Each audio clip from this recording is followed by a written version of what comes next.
I'm trying to do this interview. I need you to be quiet. And I need you, Carlos, to not have a rejoinder for everything that's said. I'm gonna rebuttal to anybody that says anything. No, you're to not, me. actually. Because guess what? You're not. I'm gonna. You're not. Yes, ma'am. I'm gonna. You're not. Because right. I'm doing this interview. You also. Shut up for a second. I'm not shutting up for nobody. please. You are, right now. I believe that in the short time I was there, my mission was complete because I did what I set out to do there. And although I didn't get to the general population, I seen the quarantine, that was enough for me. I seen what I had to say. I don't consider it tapping out. You can call it tapping out. That's considered tapping. If you were so worried about the snitch factor, why would you even come on the show? Like, if you were so worried about that label and you knew that I'm not worried about it because I know once the show comes out, I'm all good. I don't have to worry about that. I don't see us participants here as snitching. We went in there to improve conditions of the jail for people that actually are there 24/7. So I don't see it like that. Was 60 days in harder than you thought when you originally agreed to go in? In this particular jail, yes. Yeah, I agree with her. In this jail, yes. I'm gonna say it was horrible, and the conditions were deplorable. I mean, I had a UTI for 9 days, untreated. I was suffering. Like, there was no urgency to anyone's needs, especially with the seizures. Like, they didn't even take it serious. Was that the consensus? Yes. I concur. Yeah. I wish I could tell you why it was so difficult for the officers to even come out and just give something so simple. Listen, we bled on ourselves. And then I wore my uniform for a whole month unwashed. Yeah, you're touching on a hygiene issue about what you need. You give people what they need. People are struggling for toilet paper. Even the towels when I went in there, it looked stained, it smelled, the clothes. Give an individual a new towel at least when they get there instead of not giving one that's been used numerous times. Is that not in the budget? Was that the same for the women, would you say? I mean, My towel it stunk. Yeah, everybody. You should have seen the sheets. It looked like somebody defecated. It's not an actual towel. It's a hand towel. It's like A it's not towel even a in hand other towel. jails is usually bigger, but this one is a hand towel. It's like that big. And they're all used. Look like they clean floors with them. Even the sheets. Worst sheets I ever seen in any jail.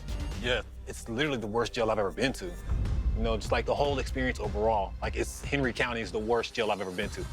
what makes you say that? All the way down from toilet paper, just trying to get toilet paper sometimes. We have certain officers who just don't want to do their job. One toilet paper for 60 or however many. They'll come in there, here goes 2 rolls of toilet paper, and it also depends on the shifts too. So you have like two rolls of toilet paper, and that's supposed to last you all week. And you gotta share it. Yeah, and you gotta share, and then how dirty it was. One day we got flooded with crap and piss, and they didn't bring us no new chemicals to clean it up. They just brought us mop so we can mop up the stuff, and we had to sleep in that all night long. Like, that is crazy. And I know it's jail, but you got a lot on your hands. This is exactly what I want to hear. This is why I ran for sheriff, and this is why, quite frankly, other sheriffs think that I'm crazy to do this.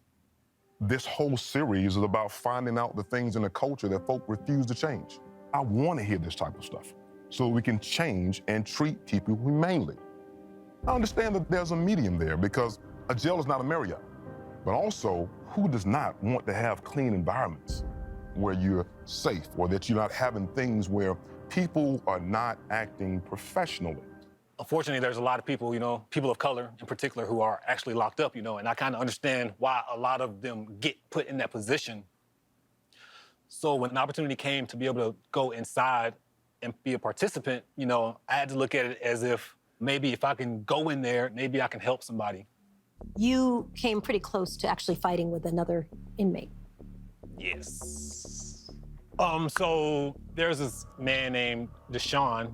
He's a young guy. He can get influenced very easily. People used to pick on him. And in this one situation, there was this guy, Thump, who always picking on Deshaun. So I went in there and just tried to confront him. I was just tired of the bullies in the dorm too, because there's a lot of people who just only want to pick on the weak. So I felt like if you want to pick on somebody, please pick on me. Pick on somebody who's going to defend themselves. Pick on somebody who's not scared of none of y'all up in here. No, I'm not the baddest dude in the world, but I'm not going to let you just bully this little kid. And that's what it was about for me. Everybody had a certain soft spot for Deshaun. Like, he was a 17-year-old kid that just turned 18, and I grew for the kid. So did Darius. When I met him, he was very immature. he was still trying to find his way in life. He just seemed like a person who needed a lot of guidance, you know? I just felt like it was my purpose to try to help him as best as I God placed can. him in front of you for a reason. Yeah. I just had a baby boy, you know? My son could be Deshaun one day, you know? What were you hoping to accomplish with Deshaun? I didn't want him to come back, you know? I just feel like people need to get around the right influence.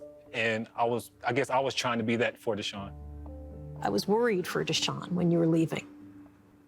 But producers said that he's home with his mom, so he got out. Oh my gosh, everybody just took a massive sigh of relief in that one. So Chase, maybe I'll start with you. Was there anybody who left an impression on you? Well, yeah, as soon as I got there, I met Nick, which was a young man. He was 18 years old, I believe, and he was just in that gang life and gang culture. It was his first time getting ready to do some time. You know, he seemed like he didn't have that much going on in the outside world as far as family support. So I understood his dilemma because I was pretty much in those same shoes when I was younger, just lost, you know. And when I got So you saw yourself really in Nick? Definitely. So then Darius and Carlos, you guys also knew Nick, right? Yeah. Carlos, what was your relationship with Nick like? I tried to guide him in the right direction. I was hoping to get him out of that gang life. Whatever. That's a joke. I had this kid getting a dictionary on the commissary because naturally, I try to help people be the best version of themselves they can be, whether it's increasing your vocabulary, exercise. And, you know, Carlos looked at me after trying to, you know, make a difference in this kid's life. He looks at me and says, hey, man, that kid's a lost cause. Give up on him, you know? And I remember me being 18 years old, how many people said that about me, you know? But then he sits up here and says, oh, yeah, I want to teach the youth something better. I said that? Yeah, you did say that verbatim. So we're going, Verbatim. guys. I see Carlos.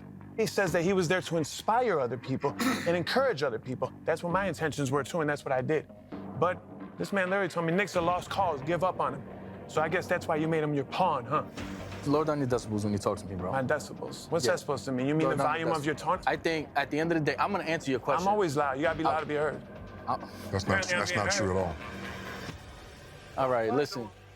At first, when me and Nick were introduced to each other, I felt like he was gonna be a person that was gonna be difficult to crack, but he opened up more to me, you know what I'm saying? So me and him spoke and I dropped some knowledge to him. But you sent Nick to retrieve that shank from a fellow inmate. Did you think maybe you were putting him in danger? Another inmate came to me, he was like, he got a shank.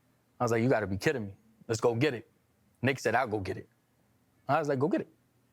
He wanted to put hands on the dude. I was like, all right, go ahead, do it. I'm not gonna do it because obviously I'm in a program. I'm not about to catch some real time. But I made that you call. Said, I'm here to inspire people. I guess that part where you said, I said, go get it. It seems to be the not mentoring and not standing in his way kind of way. It is.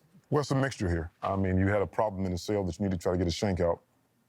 I don't like the way that it went about in trying to retrieve the shank, but it was retrieved. And so life was saved right there. The mentorship, hopefully he got something from the words you said to him in the cell that can sort of change his life along the way. It's not too late. He's 18. I believe that my impact on Nick, especially maybe when he sees this show and sees who I really am, I believe it may be that impetus for wanting him to change. Because if I could do it, I believe maybe that'll be the spark that he may need.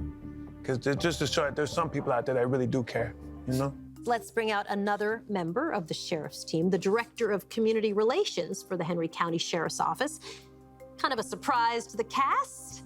He also happens to be an NBA superstar. It's Shaquille O'Neal. Well, Shaq, we're so excited to see you and to talk to you about the work that you're doing and why criminal justice and community relations is so important to you. Why are you so passionate about this? Because I think it's, important that we bring law enforcement and community back together. It hurts me when people say all cops, all cops, all cops. All cops are not bad.